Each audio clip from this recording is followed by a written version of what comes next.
ಇದ್ರಿ ಮಿನಿಮಮ್ ಒಂದ್ ತಿಂಗಳು ಹಳೆ ಸಗಣಿ ನಾವ್ ಇಲ್ಲಿ ತಂದು ಈ ತರ ಡಂಪ್ ಮಾಡ್ತೇವು. ಈ ತರ 4 ಸೈಡ್ ರೌಂಡ್ ಇದು ಮಾಡಿ ಒಳಗ್ ನೀರ್ ನಿಂದ್ರಂಗ್ ಮಾಡ್ಕೊಡ್ತೇವ್ರಿ. ಒಳಗ್ ನೀರ್ ನಿಂದಿರ್ತೇವು. ಈ ತರ 8ರಿಂದ 10 ದಿವಸ ಈ ತರ ಒಳಗ್ ನೀರ್ ನಿಂದಿರ್ತೇವೆ. ಅಗಲ ನಾವು 2.5 ಫೂಟ್ ಇರ್ತೇವೆ. ಹೈಟಿಗೆ 1.5 ಫೂಟ್ 1.5 ಇಷ್ಟೇ ಜಾಸ್ತಿ. 1.5 ಫೂಟ್ ಎಷ್ಟು ಬೇಕು ಅಷ್ಟು ಮಾಡ್ಕೋಬಹುದ್ರಿ. ಈ ತರ ಮಾಡ್ಕೊಂಡು ಇದು ನಾವು ಹುಳ ಹೆಚ್ಚಿಗೆ ಬಿಡ್ತೇವೆ. ಅದ್ರ ಸಲುವಾಗಿ ನೋಡ್ರಿ ಈಗ ಇದು ಗೊಬ್ಬರ ನೋಡ್ರಿ 15-20 ದಿವಸದಾಗೆ ಫಸ್ಟ್ ಲೇಯರ್ ಆಲ್ಮೋಸ್ಟ್ ರೆಡಿ ಆಗ್ಯದ. ಮ್ಯಾಗಿನ ಲೇಯರ್ ಈ ಎರೆಹುಳ ನೋಡ್ಬೋದು ಈಗ ಇದ್ರಾಗೆ ಮತ್ತೆ ಡೆವಲಪ್ ಆಗ್ತಾರ ಈ ತರ ನಾವು ಒಂದು ನಾರ್ಮಲ್ ಆಗಿ ತಂತಿ ಕಟ್ಟಿ ಈ ತರ ಒಂದ್ ಜಾಳಿ ಮಾಡಿದೆವು. ಈ ಕಡೆ ಇದ್ರೊಳಗೆ ಈ ತರ ಹಾಕಿ ಇದು ಮಾಡಿದೆವು ಅಂದ್ರೆ ಈ ತರ ಎಲ್ಲ ಗೊಬ್ಬರ ಬೀಳ್ತದೆ. ಈ ಕಡೆ ರೈತ ಬಾಂಧವರಿಗೆ ನಮಸ್ಕಾರ. ನಾನ್ ನಿಮ್ಮ ರಂಗು ಕಸ್ತೂರಿ ಮಾಡ್ಬೋಳು. ಇವತ್ತು ನಾವು ಬೀದರ್ ಜಿಲ್ಲೆಯ ಬಸವ ಕಲ್ಯಾಣ ತಾಲೂಕಿನಲ್ಲಿದ್ದೀವಿ. ವಿಶೇಷವಾಗಿ ಪ್ರದೀಪ್ ಅವ್ರ ಹತ್ರ ಬಂದಿದ್ದೀವಿ. ಪ್ರದೀಪ್ ತಂಬಕ್ಕೆ ಇದಕ್ಕೆ ಮುಂಚೆ ಎರೆಹುಳ ಗೊಬ್ಬರದ ಬಗ್ಗೆ ವಿಶೇಷ ಮಾಹಿತಿಯನ್ನು ನಿಮಗೆ ನೀಡಿದ್ದಾರೆ. ಇವರು ಕೂಡ ಸಣ್ಣ ಪ್ರಮಾಣದಲ್ಲಿ ಎರೆಹುಳ ಗೊಬ್ಬರ ಘಟಕವನ್ನು ನಿರ್ಮಿಸಿಕೊಂಡು ಅದರಿಂದ ವರ್ಷದಿಂದ ವರ್ಷಕ್ಕೆ ಇಂಪ್ರೂವ್ ಮಾಡ್ತಾ ಬಂದಿದ್ದಾರೆ. ಮುಂಚೆ ಓಪನ್ ಪ್ಲೇಸಲ್ಲೇ ನೆಲದ ಮೇಲೆ ಬೆಡ್ ಸಿಸ್ಟಮಲ್ಲಿ ಮಾಡ್ತಾ ಇದ್ದರು. ಅದರಲ್ಲಿ ಉತ್ಕೃಷ್ಟವಾದಂಥ ಗೊಬ್ಬರನ ತೆಗಿತಾ ಇದ್ರು. ಅದ್ರ ಜೊತೆಗೆ ಹುಳುಗಳಿಗೆ ಇಲಿಗಳು, ಹೆಗ್ಣಗಳು, ಹಾವು ಈ ರೀತಿ ಹಲವಾರು ಪ್ರಾಣಿಗಳ ಕಾಟ ಇರ್ತಿತ್ತು. ಅದನ್ನು ತಪ್ಪಿಸೋಕೆ ದಿನಕ್ಕೆ ಇಂಪ್ರೂವ್ಮೆಂಟ್ ಮಾಡ್ತಾ ಇವತ್ತು ಒಂದು ವಿಶೇಷವಾದಂಥ ಶೆಡ್ಡನ್ನು ನಿರ್ಮಿಸ್ಕೊಂಡಿದ್ದಾರೆ. ಇದರಿಂದ ಯಾವುದೇ ಪಕ್ಷಿಗಳಾಗಲಿ, ಹದ್ದುಗಳು, ಈ ರೀತಿ ಕೋಳಿ ಬಂದು ಎರೆಹುಳುಗಳನ್ನು ತಿನ್ನೋದು ತಪ್ಪುತ್ತೆ. ಆ ರೀತಿ ಒಂದು ವಿಶೇಷ ಸುಲಭ ರೀತಿಯಲ್ಲಿ ಕಡಿಮೆ ಖರ್ಚಿನಲ್ಲಿ ಶೆಡ್ಡನ್ನು ನಿರ್ಮಿಸ್ಕೊಂಡು ಅದರಲ್ಲಿ ಬೆಡ್ ಸಿಸ್ಟಮಲ್ಲಿ ವಿಶೇಷವಾದಂಥ ಎರೆಹುಳು ಗೊಬ್ಬರನ ತಯಾರು ಮಾಡ್ತಾ ಇದ್ದಾರೆ. ಏನೇನು ಇಂಪ್ರೂವ್ಮೆಂಟ್ ಮಾಡಿದ್ದಾರೆ, ಯಾವ ರೀತಿ ಗೊಬ್ಬರ ತಯಾರು ಮಾಡ್ತಾರೆ, ಸಂಪೂರ್ಣ ಮಾಹಿತಿಯನ್ನು ಪಡೆಯೋಣ. ನಮಸ್ಕಾರ ಸರ್. ನಮಸ್ಕಾರ ಸರ್. ಸರ್ ಮತ್ತೊಮ್ಮೆ ನಮ್ಮ ರೈತರಿಗೆ ತಮ್ಮ ಪರಿಚಯ ಹೇಳ್ರಿ ಸರ್. ನಾನು ಪ್ರದೀಪ್ ತಂಬಕ್ಕೆ, ಇದು ಘಾಟಿಪುರ ಗ್ರಾಮ, ಬಸವಕಲ್ಯಾಣ ತಾಲೂಕಾ, ಬೀದರ್ ಡಿಸ್ಟಿಕ್ ಅಲ್ಲಿ. ಈಗ ಎಷ್ಟು ವರ್ಷ ಆಯ್ತ್ರಿ ನೀವು ಈ ಎರೆಹುಳು ಗೊಬ್ಬರ ತಯಾರು ಮಾಡಿ? ಇದು 5ನೇ ವರ್ಷ ರನ್ನಿಂಗ್ ಅದ ರೀ. 5ನೇ ವರ್ಷ ರನ್ನಿಂಗ್. ಸ್ಟಾರ್ಟಿಂಗ್ ಅಲ್ಲಿ ಯಾವ ರೀತಿ ಕಷ್ಟ ಆಯ್ತ್ರಿ ನಿಮ್ಗೆ? ಸ್ಟಾರ್ಟಿಂಗ್ ಒಳಗೆ ಬಹಳಷ್ಟು ಪ್ರಾಬ್ಲಮ್ ಐತ್ರಿ. ಏನು ಗುರ್ತಿದ್ದಿಲ್ಲ. ನಾವೆಲ್ಲ ಓಪನ್ ಪದ್ಧತಿಯಲ್ಲಿ ಮಾಡಿದೆವು. ಗಿಡ ತೆಳಗೆ ಸ್ಟಾರ್ಟ್ ಮಾಡಿದೆವು. ಒಂದೇ ಬೆಡ್ಲಿಂದ ಸ್ಟಾರ್ಟ್ ಮಾಡಿದೆವು. ಮಾಡ್ತಾ ಆ ಥರ ಈಗ ಮತ್ತು ಓಪನ್ ಪ್ಲೇಸಲ್ಲಿ ಸ್ವಲ್ಪ ದೊಡ್ಡದು ಮಾಡಿದೆವು. ಆನಂತರ ಅಲ್ಲಿ ಸ್ವಲ್ಪ ಪ್ರಾಬ್ಲಮ್ ಆಗ್ಲತ್ತಿತ್ತು. ಮತ್ತು ಅದು ಮಾಡ್ತಾ ಈಗ ಶೆಡ್ ಮಾಡಿದೇವ್ರಿ. ಈಗ ಶೆಡ್ ಓಪನ್ ಪದ್ಧತಿಯಲ್ಲಿ ಮಾಡ್ತೇವೆ. ಈಗ ಬಹಳಷ್ಟು ರೈತರಿಗೂ ಯಾವ ಥರ ಕಡಿಮೆ ಖರ್ಚಲ್ಲಿ ಯಾವ ಥರ ಮಾಡಬೇಕು ಅದನ್ನು ಹೇಳ್ಕೊಡ್ತಾ ಇದ್ದೇವೆ. ಈಗ ಈ ರೀತಿ ಓಪನ್ ಪ್ಲೇಸಲ್ಲಿ ಮಾಡೋದಕ್ಕೂ ಈ ರೀತಿ ಶೆಡ್ಡಲ್ಲಿ ಮಾಡೋದಕ್ಕೂ ಏನು ಡಿಫ್ರೆನ್ಸ್ ಆಗ್ಯದ್ರಿ? ಏನು ಅನುಕೂಲ ಆಗ್ಯದ ನಿಮ್ಗೆ? ಇದರ್ಲಿಂದ ಹೇಗದ ರೀ, ಪ್ರಾಣಿ ಪಕ್ಷಿದು ಕಾಟ ಕಡಿಮೆ ಆಗ್ಯದ. ನಾಯಿದು, ಹಂದಿದು, ಅದದು ಕಾಟ ಕಡಿಮೆ ಆಗ್ಯದ. ಮತ್ತು ಇದರ್ಲಿಂದ ಸ್ವಲ್ಪ ಮಳೆಗಾಲ ಒಳಗೂ ನಮ್ಗೆ ಕೆಲಸ ಮಾಡ್ಲಿಕ್ಕೆ ಈಸಿ ಆಗ್ತದ. ಇವನ್ ಬೇಸಿಗೆಲ್ಲೂ ಇಂಥ ಹೀಟ್ ಒಳಗೂ ಕೆಲಸ ಮಾಡ್ಬೋದು ನಾವು. ನೆರಳು ಇರ್ತದ. ಸರ್ ಯಾವ ಥರ ಪ್ರೊಸೆಸ್ ಐತಿ? ಸ್ಟಾರ್ಟಿಂಗ್ ಇಂದ ಎಂಡಿಂಗ್ವರೆಗೂ ಯಾವ ರೀತಿ ಮಾಡ್ತೀರಿ ಎಲ್ಲಾನು ತೋರಿಸ್ತಾವ? ಆಯ್ತು ಸರ್. ಎಲ್ಲ ಇದೇ ನೋಡಿ ಸರ್, ಇದು ನಮ್ಮ ಶೆಡ್ಡ. 4 ಕಡೆಯಿಂದ ಗಾಳಿ ಬರಂಗ್ರಿ. ಮತ್ತ ಬಿಸಿಲು ಕಂಟ್ರೋಲ್ ಆಗ್ಬೇಕು, ಗಾಳಿನೂ ಎಲ್ಲ ಕಡೆ ಗಾಳಿನೂ ಇದು ಆಗ್ಬೇಕು. ಆ ಪ್ರಮಾಣ ನಾವು ಎಲ್ಲ ನೋಡ್ಕೊಂಡು ರೋಡ್ ಸೈಡಿಗೆ ನಾವು ಮಾರ್ಕೆಟಿಂಗ್ ಆಗ್ತದ ಅಂತ ರೋಡ್ ಸೈಡ್ ಇದು ಮಾಡಿದೇವ್ರಿ. ಏನ್ ಸೈಜ್ ಆಗದ ಸರ್ ಇದು? ಆಲ್ಮೋಸ್ಟ್ ನೋಡ್ರಿ 20x100 ಅದ ರೀ. 20x100 ಮೊದಲು ಒಂದು 20x50 ಮಾಡಿದೇವ್ರಿ. ಆ ನಂತರ ಮತ್ತೆ ಎಕ್ಸ್ಟೆಂಡ್ ಮಾಡಿದೇವು. ಮತ್ತೆ 20x50 ಮತ್ತೆ ಎಕ್ಸ್ಟೆಂಡ್ ಮಾಡಿದೇವ್ರಿ. ಈಗ 20x100 ಮಾಡಿದೇವ್ರಿ. ಈಗ ಏನ್ ಸೇಫ್ಟಿ ರೀ? ಮಳೆ ಬರ್ಲಿ, ಬಿಸಿಲು ಬರ್ಲಿ, ನಮ್ಮ 12 ತಿಂಗಳು ನಮ್ ಕೆಲಸ ಚಾಲು ಇರ್ತದೆ. ಮೊದಲು ಏನಾಗ್ತದೆ, ಓಪನ್ ಪ್ಲೇಸ್ ಒಳಗ್ ಎಲ್ಲ ಕೆಲಸ ಆಗ್ತಾ ಇತ್ತು. ಬಟ್ ಮಳೆಗಾಲ ಬಂತು ಅಂದ್ರೆ ನಿಂತ್ ಹೋಗ್ತಿತ್ರಿ. ಹೆಂಗಾಗ್ತದ, ಇಮಿಡಿಯೇಟ್ ನಮ್ಗೆ ಆರ್ಡರ್ ಇರ್ತಿತ್ತು, ನಮ್ಗೆ ಎರೆಹುಳ ಗೊಬ್ಬರ ಕೊಡ್ಲಾಕ್ ಆಗ್ತಿತ್ತು. ಸೋಸ್ಲಾಕೆ ಬರ್ತಿಲ್ಲ ಗೊಬ್ಬರ. ಮತ್ ಇಂಥ ಹೀಟ್ ಒಳಗೆ ಏನಾಗ್ತಿತ್ತು, ಲೇಬರ್ ಓಪನ್ ಪ್ಲೇಸ್ ಒಳಗೆ ಕೆಲಸ ಮಾಡಕ್ ಸ್ವಲ್ಪ ಇದು ಮಾಡ್ತಿರು, ರೆಗ್ಯುಲರ್ ಆಗಿ ಬರ್ತಾ ಇದ್ರು. ಈಗ ಶೆಡ್ಡಿನಾಗ ಅದ ಸರಿಯಾಗಿ ಲೇಬರ್ ರೆಗ್ಯುಲರ್ ಆಗಿ ಬರ್ತಾರೆ. ಈ ಕಡೆ ಬರ್ರಿ, ನಾನು ನಿಮ್ಗೆ ಯಾವ ತರ ಮಾಡ್ಬೇಕು ಅದೆಲ್ಲ ಬೇಸಿಕ್ ಹೇಳ್ಕೊಡ್ತೀನಿ.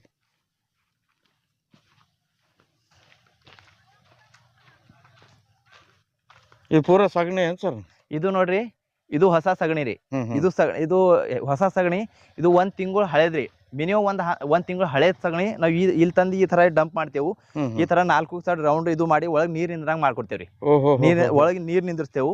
ಈ ತರ 8ರಿಂದ 10 ದಿವಸ ಈ ತರ ಒಳಗ್ ನೀರ್ ನಿಂದಿರ್ತೇವೆ. ಇದು ಪೂರಾ ನೀರ್ ನಿಂದಿರ್ತೇವೆ ನೋಡ್ರಿ. ಇದ್ರೊಳಗಿಂದೆಲ್ಲ ಪೂರಾ ಮಿಥೇನ್ ಗ್ಯಾಸ್ ಹೋಗಂಗ ಪೂರಾ ತಂಪ್ ಮಾಡ್ತೇವ್ ನೋಡ್ರಿ. ಮಾಡ್ ನಂತರನೇ ಆ ನಂತರ ಒಳಗಾಲಿ ಹೊರಗಾಲಿ ಬೆಡ್ನಾಗ ಶಿಫ್ಟ್ ಮಾಡ್ತೇವೆ.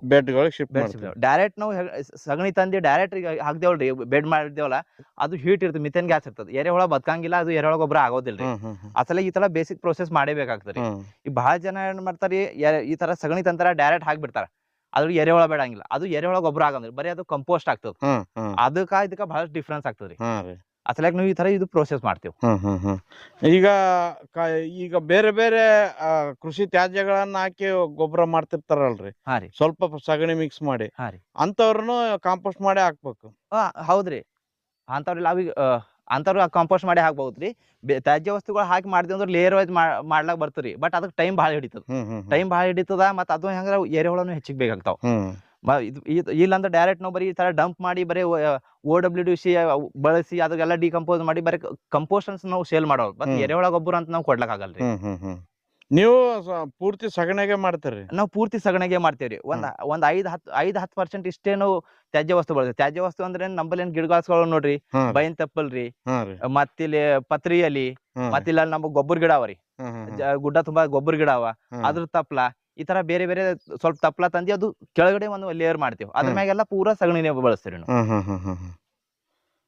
ಈಗ ಇಲ್ಲಿ ಇದ್ರಲ್ಲಿ ಪೂರ್ತಿ ಈಟ್ ಹೋಗೋರ್ಗೆ ಇದಕ್ಕ ನೀರ್ ಹೊಡಿತಾ ಇದು 8-10 ದಿವಸ ರೀ ಡೈಲಿ ನೀರ್ ಹೊಡಿತೇವೆ. ಇದ್ರೊಳಗೆ ಪೂರಾ ನೀರ್ ತುಂಬಿಸ್ತೇವ್ರಿ. ನೀರ್ ತುಂಬಿಸಿ ಮತ್ ಇದ್ರ ಮ್ಯಾಗ ಕವರ್ ಮಾಡ್ತೇವೆ. ಮತ್ ನೆಕ್ಸ್ಟ್ ಡೇ ಮಾರ್ನಿಂಗ್ ಮತ್ ಪುನಃ ಇದಕ್ಕೆ ನೀರ್ ಹೊಡಿತೇವೆ. ಈ ತರ ಒಂದ್ 8-10 ದಿವಸ ಇದು ಪೂರಾ ಪ್ರೋಸೆಸ್ ಮಾಡ್ತೇವೆ.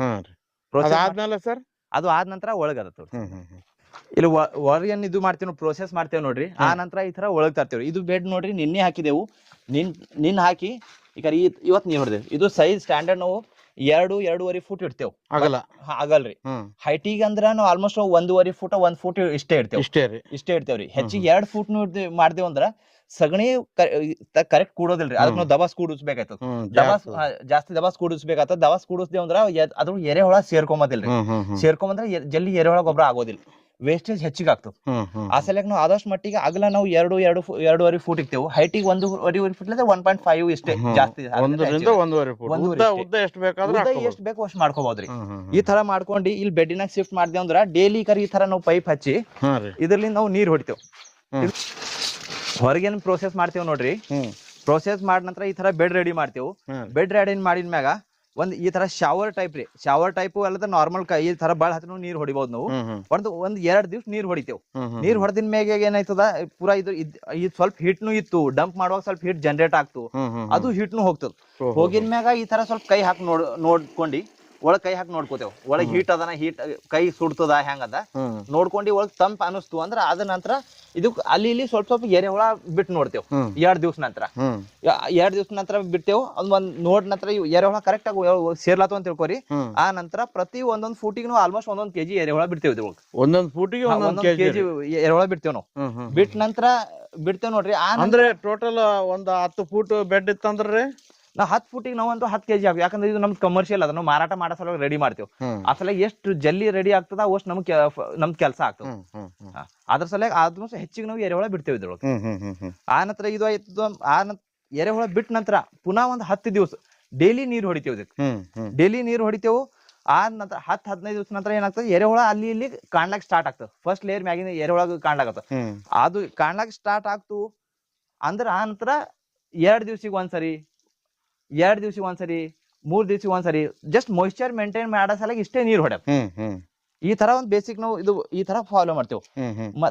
ಈಗ ಬೆಡ್ ಹಾಕ್ಬೇಕಾದ್ರೆ ಕೆಳಗಡೆ ಏನೇನ್ ಹಾಕಿರ್ತೀರಿ? ಬೆಡ್ ಹಾಕ್ಲಾಗ ನಮ್ದು ಏನ್ ಬಹಳ ಸಿಂಪಲ್ ಅದ ರೀ. ನಾವು ಏನು ಹೆಚ್ಚಿಗೆ ಖರ್ಚು ಏನು ಮಾಡೋದಿಲ್ಲ. ಸಿಂಪಲ್ ಒಂದು ತಾಡ್ಪತ್ರಿ ಪ್ಲಾಸ್ಟಿಕ್ ಪೇಪರ್ ಹಾಕ್ತೇವೆ. ಪ್ಲಾಸ್ಟಿಕ್ ಪೇಪರ್ ಹಾಕೊಂಡು ಸೈಡಿಗೆ ಅಂತೂ ಇಟಂಗಿ ಅದು ಏನು ಹಚ್ಚಂಗಿಲ್ಲ. ನಾವು ಹಾಕೊಂಡೆ ಅದ್ರ ಮ್ಯಾಗೆ ಬೆಡ್ ಹಾಕ್ಬಿಡ್ತೇವೆ. ಕೆಳಗಡೆ ಏನು ಕೋಬಾ ಅದು ಸಿಮೆಂಟ್ ಕೋಬಾ ಅರ್ಗಲ ಪರ್ಸಿ ಏನೂ ಬಳಸೋದಿಲ್ಲ. ಅದ್ರಲ್ಲಿ ಏನಾಗ್ತದ, ಎರೆಹುಳ ಇನ್ ಕೇಸ್ ಎರೆಹುಳಗ್ ಹೀಟ್ ಆಗ್ತು, ನೀರ್ ಹೆಚ್ಚಿಗೆ ಪ್ರಮಾಣದಾಗ ಆಯ್ತು, ಎರೆಹುಳಗೆ ಎಲ್ಲರೇ ಹೋಗಿ ಮುಚ್ಕೊಳಕ್ ಜಾಗ ಸಿಗಂಗಿಲ್ಲ. ನಾವು ಬರೀ ಪ್ಲಾಸ್ಟಿಕ್ ಹಾಕ್ದೇವ್ ಅಂದ್ರೆ ಅಲ್ಲಿ ಇಲ್ಲಿ ಎರೆಹುಳ ಏನ್ ಮಾಡ್ತಾವ, ಸ್ವಲ್ಪ ಹೋಲ್ ಮಾಡಿ ಅಥವಾ ಅದ್ರ ಕೆಳಗ್ ಹೋಗಿ ಮತ್ ಮುಚ್ಕೊಡ್ತಾವ್.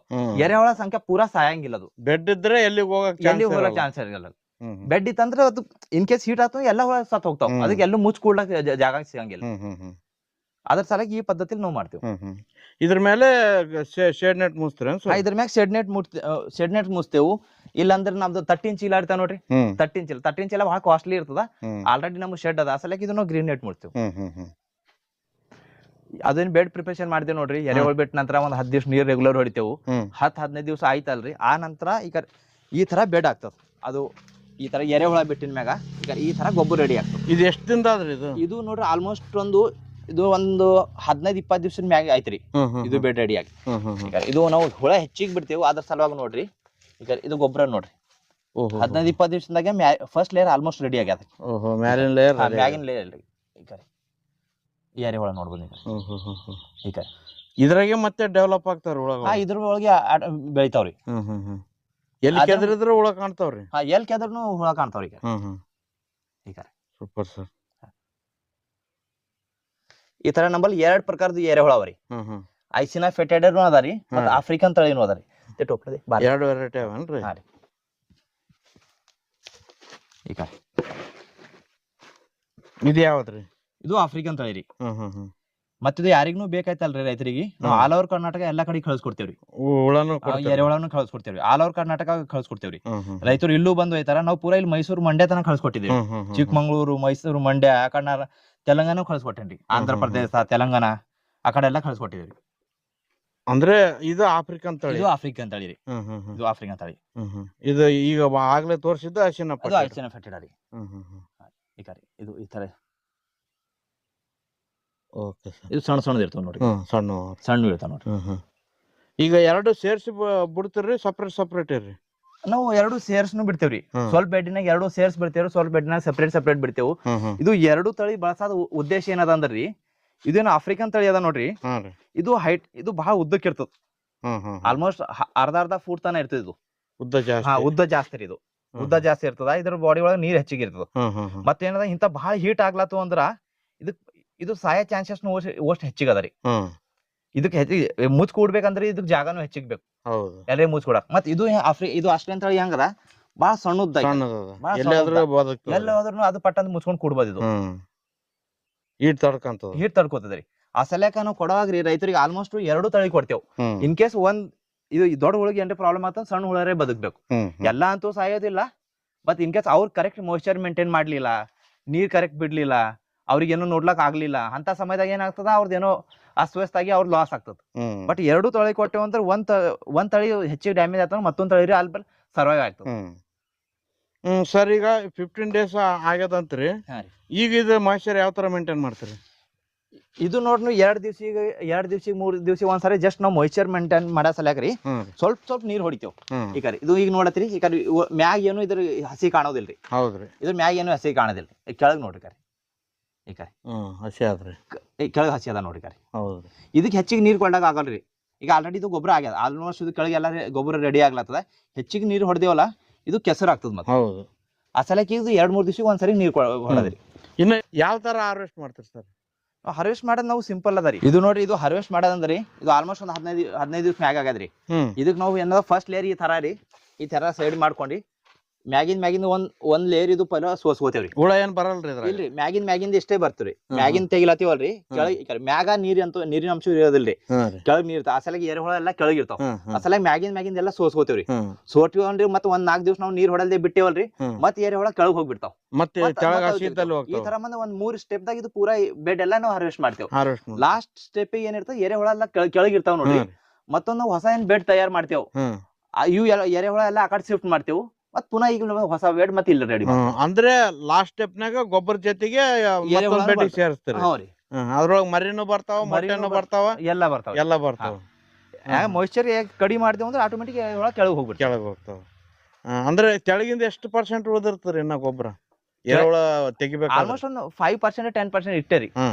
ಅಂದ್ರೆ ಅದು ಏನ್ ಲಾಸ್ಟ್ ಟೈಮ್ ತೆಗಿತೇವ್ ನೋಡ್ರಿ, ಸೆಕೆಂಡ್ ಥರ್ಡ್ ಲೇಯರ್ ಏನ್ ತೆಗಿತೇವ್ ನೋಡ್ರಿ, ಆಲ್ಮೋಸ್ಟ್ ಅದು ಸೇಮ್ ಡೇ ರೀ. ಗೊಬ್ಬರನು ಮತ್ತೆ ಹುಳನು ಒಂದೇ ದಿವ್ಸ ತೆಗಿತೇವ್. ಯಾಕಂದ್ರೆ ಪೂರಾ ಹುಳನೇ ಉಳ್ದು ಅಂದ್ರೆ ಅವು ಬದುಕಂಗಿಲ್ಲ. ಹೌದ್ರಿ. ಅದನ್ನ ತೆಗೆದು ಮತ್ತೊಂದ್ ಬೆಡ್ಡಿಗೆ ಶಿಫ್ಟ್ ಮಾಡಿ ಬೇರೆ ಬೆಡ್ಡಿಗೆ ಹಾಕ್ತೇವ್ರಿ. ಈಗ ಇದನ್ನ ಸೋಸ್ಕೊಳ್ಳೋದು ಯಾವ ತರ ಸೋಸ್ಕೊಳ್ತೀರಿ, ಅದ್ರ ಬಗ್ಗೆ ಮಾಹಿತಿ? ಈ ತರ ನಾವು ಒಂದು ನಾರ್ಮಲ್ ಆಗಿ ತಂತಿ ಕಟ್ಟಿ ಈ ತರ ಒಂದ್ ಜಾಳಿ ಮಾಡಿದೆವು. ಈ ಕಡೆ ಇದ್ರೊಳಗೆ ಈ ತರ ಹಾಕಿ ಇದು ಮಾಡಿದೆವು ಅಂದ್ರೆ ಈ ತರ ಎಲ್ಲ ಗೊಬ್ಬರ ಬೀಳ್ತದೆ. ಈ ಕಡೆ ನಾವೆಲ್ಲ ಇದು ಎಲ್ಲ ಪೂರಾ ಸಿಂಪಲ್ ಮೆಥಡ್ ರೀ. ಇದಕ್ಕೇನು ಇಲ್ಲ. ಮತ್ತೆ ಹಂಗಾದ್ರೆ ಇದ್ರೊಳಗೆ ವೇಸ್ಟೇಜ್ನು ಹೆಚ್ಚಿಗೆ ಬರೋದಿಲ್ರಿ. ಹೆಚ್ಚಿಗೆ ಬರೋದಿಲ್ಲ. ಇದಕ್ಕೇನು ಇದು ಎಲ್ಲ ನಮ್ದು ಮ್ಯಾನ್ಯುವಲ್ ಅದ. ಇದೆಲ್ಲ ಮ್ಯಾನ್ಯುವಲ್ ಮಾಡಿಂದ ನಾನು. ಇಲ್ಲಿ ತರ ಬುಟ್ಟೆ ಹಾಕಿ ಸುಮ್ಮನೆ ಇದು ಮಾಡಿದೆವು ಅಂದ್ರೆ ಎಲ್ಲ ಗೊಬ್ಬರ ಬೀಳ್ತದ್ರಿ. ಜಾಸ್ತಿ ಕಷ್ಟನ ಆಗಲ್ಲ. ಸೋಸೋದನ್ನು ಒಬ್ಬರು ಮಾಡ್ಬೋದು ಆರಾಮಾಗಿ. ಒಬ್ಬರೊಬ್ರು ಕಡಿಮೆ ಗೊಬ್ಬರ ಇತ್ತಂದ್ರೆ ಒಬ್ಬರು ಹೆಣ್ಮಕ್ಳು ಅಲ್ಲಿ, ಒಬ್ಬರು ಹುಡುಗರು ಅಲ್ಲಿ, ಒಬ್ಬರು ಕೆಲಸ ಮಾಡ್ಬೋದಿಲ್ಲ ಆರಾಮಾಗಿ.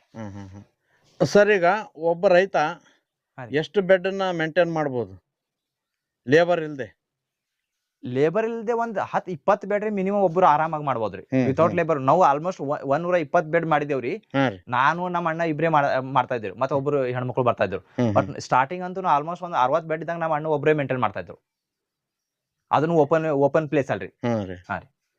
ಅಂದ್ರೆ ರಾ ಮೆಟೀರಿಯಲ್ ಎಲ್ಲ ರೆಡಿ ಇದ್ರೆ ಹಾ ರಾ ಮಟೀರಿಯಲ್ ಒಬ್ಬರು ಆರಾಮಾಗಿ ಮಾಡ್ತಾ ಇದ್ರು. ಬಟ್ ಇಷ್ಟೇ ಬೆಡ್ ಹಾಕುವಾಗ ಇಷ್ಟ ಅವಾಗ ಲೇಬರ್ ಬೇಕು ನಮಗೆ. ಬಟ್ ಬಾಕಿ ಟೈಮಲ್ಲಿ ಸೋಸ್ಕೊಂಬದಾಗ್ಲಿ ನೀರ್ ಹೊಡೆದಾಗ್ಲಿ ಬಾಕಿ ಎಲ್ಲ ಒಬ್ಬರು ಆರಾಮಾಗಿ ಮೇಂಟೈನ್ ಮಾಡ್ಬೋದು.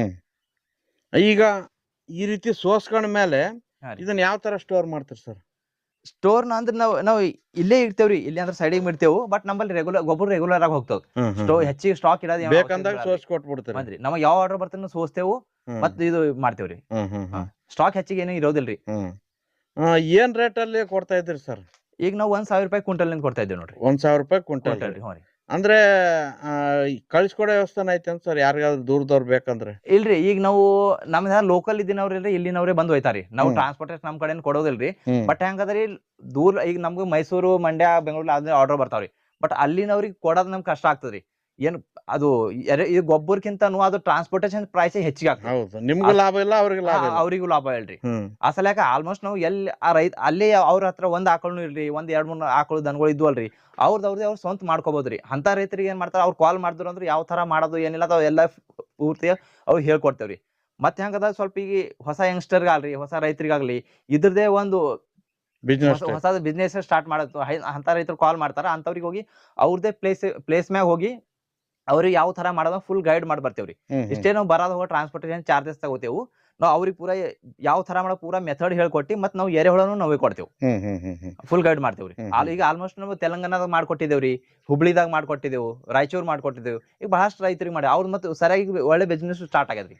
ಅಂದ್ರೆ ಅವ್ರು ಯಾವ ತರ ಓಪನ್ ಅಲ್ಲೇ ಮಾಡಿದಾರ? ಶೆಡ್ ಓಪನ್ ಅಲ್ರಿ, ಎಲ್ಲೋರ್ದು ಅವ್ರ ದಿನ ಶೆಡ್ ಇಲ್ರಿ, ಯಾರ್ದು ಶೆಡ್ ಇಲ್ಲ, ಪೂರಾ ಓಪನ್ ಸ್ಪೇಸ್ ಅಲ್ಲೇ ಮಾಡ್ಕೊಟ್ಟೇನ್ರಿ. Minimum cost ಒಳಗ್ರಿ. ಅದು ಹಾರ್ಡ್ಲಿ ಒಂದ್ 5,000 ರೂಪಾಯಿ ಅದು ಪ್ಲಾಸ್ಟಿಕ್ ತಾಟ್ಪತ್ರಿ ತಗೊಂಡು ಸಗಣಿ ಇದು ಮಾಡಿ ಅದ್ರ ಮೇಲೆ ಕೊಟ್ಟಿ ಎರೆಹುಳ ಕೊಟ್ಟು ಅದ್ರ ಮ್ಯಾಗೆ ಮಾಡ್ಕೊಟ್ಟಿದ್ದೇವೆ. ಅವ್ರದ್ದು ಏನು ಶೆಡ್ ಅದು ಏನು ಇಲ್ಲ. ಬಟ್ ಈಗ ಗದಗದವ್ರ ಅದ ನೋಡ್ರಿ, ಒಂದು ಆಲ್ಮೋಸ್ಟ್ 1 ವರ್ಷ ಆಗ್ಲತ್ತದ, ಅವ್ರ ಸೆಲ್ಲು ಸರಿಯಾಗಿ ಆಗ್ಲತ್ತದ, ಅವ್ರಿಗೆ ಬಲ್ಲ ಈಗ ಅವ್ರು ಶೆಡ್ ಮಾಡ್ತಾ ಅಂತ ಹೇಳ್ತಾ ಇದ್ದಾರೆ. ಒಟ್ನಲ್ಲಿ ಈ ರೀತಿ ಮಾಡೋದ್ರಿಂದ ಅನುಕೂಲ ಅದ ರೀ, ಲಾಭನೂ ಅದ ಅನುಕೂಲನೂ ಅದ. ಬಟ್ ಹೆಂಗದ ಸ್ವಲ್ಪ ಮೆಹನತಿ ಮಾಡ್ಬೇಕು, ಅವ್ರು ಸ್ವಂತ ಕಷ್ಟ ಪಡ್ಬೇಕ್ರಿ.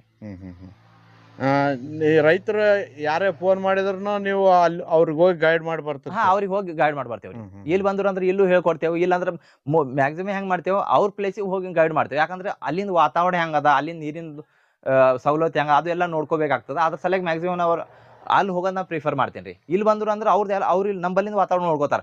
ಬಟ್ ಅವ್ರ ಬಲ್ಲಿ ಹೆಂಗದ ಜಾಗ ಅದ ಅವ್ರಿಗೆ ಗುರ್ತಾಗದ. ಯಾವ ಇರ್ವಿ ಪ್ರಾಬ್ಲಮ್ ಆಗ್ತದ, ಬೇರೆ ಬೇರೆ ಇಲಿ ಪ್ರಾಬ್ಲಮ್ ಆಗ್ತದ. ಅಲ್ಲಿ ಹೋದೇವು ಅಂದ್ರೆ ಎಕ್ಸಾಕ್ಟ್ಲಿ ಗುಡ್ಡ ಅದನ, ನಾರ್ಮಲ್ ಹೊಲ ಅದ, ಇಲ್ದ್ರ ಹೊಲದಾಗ ಮತ್ತೆ ಏನ್ ಬೆಳಿ ಅದ, ಯಾವ ಬೆಳಿಗ್ಗೆ ಏನ್ ಬರ್ತದ ಅಂಬದ್ ಗುರ್ತಾಗ್ತದ. ನಮ್ ಹಂಗೆ ಅವ್ರು ನಮ್ ನೋಡ್ ಮಾಡ್ಲಾಕ್ ಹೋದ್ರು ಅವ್ರ ಹತ್ರ ಬೇರೆ ಬೆಳೆ ಇರ್ತದ, ಅವ್ರ ಹತ್ರ ಬೇರೆ ಬೇರೆ ಪ್ರಾಬ್ಲಮ್ಸ್ ಇರ್ತಾವ. ಅದು ಆಸ್ ಇಟ್ ಇಸ್ ಇಲ್ಲಿ ನಮ್ ಹಂಗೆ ಹೇಳಕ್ ಬರಲ್ಲ ಅವ್ರಿಗೆ. ನೋಡ್ಬಿಟ್ಟು ಗೈಡ್ ಮಾಡ್ತೀವಿ. Okay sir. ಸರ್ ಇದರಲ್ಲಿ ನಿಮ್ಗೆ ಯಾವ ತರ ಲಾಭ ಆಗ್ತಾ ಇದೆ ಸರ್? ನೋಡ್ರಿ ಸರ್, ಇದು ನಾವೆಲ್ಲ ಸಗಣಿ ಎಲ್ಲ ಪರ್ಚೇಸ್ ಮಾಡಿ ತಗೊಂಡ್ ಬರ್ತೇವೆ, ಖರೀದಿ ಮಾಡ್ತಾ ಇರ್ತೇವೆ. ಆ ಸಲಕ್ ನಮಗ್ 10% 20% ಇಷ್ಟೇ ಪ್ರಾಫಿಟ್ ಆಗ್ತದೆ. ಬಟ್ ಸ್ವಂತ ಹೌದು ಬೇರೆ ಯಾರು ರೈತರು ಸ್ವಂತ ಮಾಡ್ತಾ ಇದ್ರು, ಅವ್ರದೇ ಸ್ವಂತ ಸಗಣಿ ಇತ್ತು, ಅವ್ರದೇ ದನ ಹಸುಗಳಿದ್ದು, ಅವ್ರ ಸ್ವಂತ ಮೆಹನತ್ ಮಾಡಿದ್ರು, ಆಲ್ಮೋಸ್ಟ್ 50-60% ಅವ್ರಿಗೆ ಲಾಭ ಆಗ್ಬಹುದ್ರಿ. ಅದ್ರ ಸ್ವಂತ ಅವ್ರದ್ದು ಅವರೇ ಕಷ್ಟ ಪಡ್ಬೇಕ್ರಿ. ಅಂತವ್ರ ಅವ್ರಿಗೆ ಹೆಚ್ಚಿಗೆ ಲಾಭ ಸಿಗ್ತದ್ರಿ. ಸರ್ ಇದರ ಮಾರ್ಕೆಟಿಂಗ್ ಯಾವ ತರ ಮಾಡ್ತಾ ಇದೀರಿ, ಯಾವ ತರ ಸೇಲ್ ಆಗ್ತಾ ಇದೆ ಸರ್? ಸರ್ ಮಾರ್ಕೆಟಿಂಗ್ ಏನು ಪ್ರಾಬ್ಲಮ್ ಇಲ್ರಿ. ಈಗ ನಮ್ ಲೋಕಲ್ದಾಗ ಅಂತೂ ಲೋಕಲ್ದಾಗ ಇಲ್ಲೇ ನಂಬಲ್ಲಿ ತಗೊಂಡ್ ಹೋಗ್ತಾರೆ. ಮತ್ತೊಂದ್ ಹೆಂಗಾಗತ್ರಿ, ನಂಗೆ ಕಾಲ್ ದೂರದಿಂದ ಬರ್ತಾವ, ಮೈಸೂರು, ಮಂಡ್ಯ, ಹಾಸನ, ಬೆಂಗಳೂರು ಅಲ್ಲೇ ದೂರದಿಂದ ಬರ್ತಾವ್ರಿ. ಬಟ್ ಅಲ್ಲಿಂದ ಹಾಗಾದ್ರೆ ನಮ್ಗೆ ಟ್ರಾನ್ಸ್ಪೋರ್ಟೇಷನ್ ಕೊಡ್ಲಾಕ್ ಆಗೋದಿಲ್ರಿ. ಬಟ್ ಅಲ್ಲಿ ರೈತರು ಯಾರು ಮಾಡಕ್ ಇಚ್ಛೆ ಪಡ್ತಾರ ನೋಡ್ರಿ, ಅಂತ ರೈತರಿಗೆ ನಾವು ಬೇಕಾದ್ರೆ ಅಲ್ಲಿ ಬಂದು ಗೈಡ್ ಮಾಡ್ಕೊಡ್ತೇವ್ರಿ. ಮತ್ತು ಸಾವಯವ ಕೃಷಿ ಯಾರು ಮಾಡ್ತಾರ ನೋಡ್ರಿ, ಅಂತವ್ರಿಗೆ ಇದು ಅತ್ಯವಶ್ಯಕತೆ ರೀ, ಇದು ಅಮೂಲ್ಯವಾದ್ರಿ, ಅಂತವ್ರಿಗೆ ಬೇಕೇ ಆಗ್ತದ. ಬಟ್ ಯಾರಿಗೆ ಎಲ್ಲಿ ಬೇಕಾಗ್ಲತ್ತ ನೋಡ್ರಿ ಅಂತ ಅಲ್ಲಿ ತಯಾರು ಮಾಡೋರಿ ಅಲ್ರಿ, ಮತ್ ಎಲ್ಲಿ ತಯಾರು ಮಾಡ್ತಾ ಇದ್ದಾರೆ ನೋಡ್ರಿ ಅಲ್ಲಿ ಬೇಡಿಕೆ ಇಲ್ಲ, ಈ ತರ ಸಮಸ್ಯೆ ಆಗ್ಲತ್ತದ. ಅದ್ರ ಸಲುವಾಗಿ ಯಾರ್ ಲೊಕೇಶನ್ ಒಳಗೆ ಡಿಮಾಂಡ್ ಅದ ನೋಡ್ರಿ, ಅಂತ ರೈತರು ಅಲ್ಲಿನ ಜನ ಕಾಲ್ ಮಾಡಿದ್ರ ಅಲ್ಲಿ ಹೋಗಿ ಅವ್ರ ಪ್ಲೇಸಿಗೆ ಹೋಗಿ ಅವ್ರಿಗೆ ಗೈಡ್ ಮಾಡಿ ಅವ್ರಿಗೆ ಒಂದು ಸ್ವಂತ ಎರೆಹುಳ ಗೊಬ್ಬರ ಘಟಕ ಸ್ಥಾಪನೆ ಮಾಡಿ ಕೊಡ್ತಾ ಇದ್ದೇನ್ರಿ. ಅವ್ರ ಎರೆಹುಳ ಗೊಬ್ಬರ ತಯಾರು ಮಾಡ್ಕೊಳಕ್ ಸಂಪೂರ್ಣ ಗೈಡ್ ಮಾಡ್ತೀನಿ. ಸಂಪೂರ್ಣ ಗೈಡ್ ಮಾಡ್ತೇನ್ರಿ. ಓಕೆ ಸರ್, ಥ್ಯಾಂಕ್ ಯು ರೀ ಸರ್.